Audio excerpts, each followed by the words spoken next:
ஹாய்ங்க. இவங்கெல்லாம் யாருன்னு பார்க்குறீங்களா? என்னோட மேக்கப் ஸ்டூடெண்ட்ஸ் தாங்க. பாப்பாவை கூட்டிகிட்டு வந்து டே 1 அட்மிஷன் போட்டப்போ நான் ரொம்ப ஷாக் ஆனேன். பாப்பாவை கூட்டிகிட்டு எப்படி கிளாஸ் பண்ணுவாங்க? நீங்கள் பாருங்கள், இடுப்பில் ஷால் கட்டிட்டெல்லாம் என்னோட ஸ்டூடெண்ட்ஸ் பார்த்தீங்கன்னா ஒர்க் பண்ணிகிட்ருக்காங்க. இவங்களோட ஹேர் அவுட்புட் பார்த்தீங்களா எப்படி கொடுத்துருக்காங்கன்னு சொல்லி 2 பேர் பார்த்தீங்கன்னா பாப்பாவோட கிளாஸ்க்கு வராங்க. 1 இயர் பேபி, 1.5 இயர் பேபின்னு. இவங்க குழந்தைய எடுத்துகிட்டு வந்து இவ்வளோ நல்ல அவுட்புட் கொடுக்க முடியுமா அப்படின்னு நான் இப்போ தாங்க பார்த்துட்ருக்கேன். இவங்கெல்லாம் என்னோட ட்ரூ இன்ஸ்பிரேஷனுங்க. அயன் லேடிஸ்னே சொல்லலாம். ஏன்னா குழந்தைய வச்சுட்டு நம்ம ஒன்றுமே பண்ண முடியாது அப்படிங்கிறத பிரேக் பண்ணிவிட்டு எவ்வளோ சூப்பராக பண்ணிகிட்ருக்காங்க. நிறைய கிட்ஸ் பார்த்தீங்கன்னா ஸ்கூல் முடிஞ்ச கையோடையும் கிளாஸ்க்கு வந்திருக்காங்க. நிறைய பேர் ஒர்க் போயிட்டே நான் இன்னொரு கரியரை சூஸ் பண்ணணும் அப்படின்னு சொல்லிட்டு அவங்களோட ட்ரீமை நோக்கியும் வந்துட்டுருக்காங்க. ஏஜ் லிமிட்டேஷனே இல்லாமல் மேம்லாம் பார்த்தீங்கன்னா என்னோட ட்ரூ இன்ஸ்பிரேஷன். அவங்கெல்லாம் பார்த்தீங்கன்னா இந்த ஏஜில் நான் செல்ஃபாக ஏர்ன் பண்ணணும்லாம் கிளாஸ்க்கு வந்திருக்காங்க.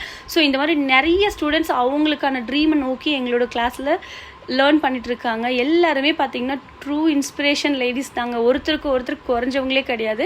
இப்போ இருக்கிற காலகட்டத்தில் பார்த்தீங்கன்னா லேடிஸ், நம்ம உமன், கிட்ஸ் யாராக இருந்தாலும் சரி, தனியாக நம்ம செல்ஃபாக ஒரு ஏர்னிங்ஸ் எடுத்தால் மட்டும்தாங்க சர்வைவ் பண்ண முடியும். செல்ஃப் ரெஸ்பெக்ட் அப்படிங்கிறது ரொம்ப முக்கியம். நமக்கான ரெஸ்பெக்ட் நம்ம தாங்க வர வச்சுக்கணும். ஸோ நமக்கான ஒரு கரியரை கண்டிப்பாக சூஸ் பண்ணுறது நம்ம கையில் தான் இருக்குது. அது எந்த ஃபீல்டாக இருந்தாலும் நீங்கள் சூஸ் பண்ணலாம்.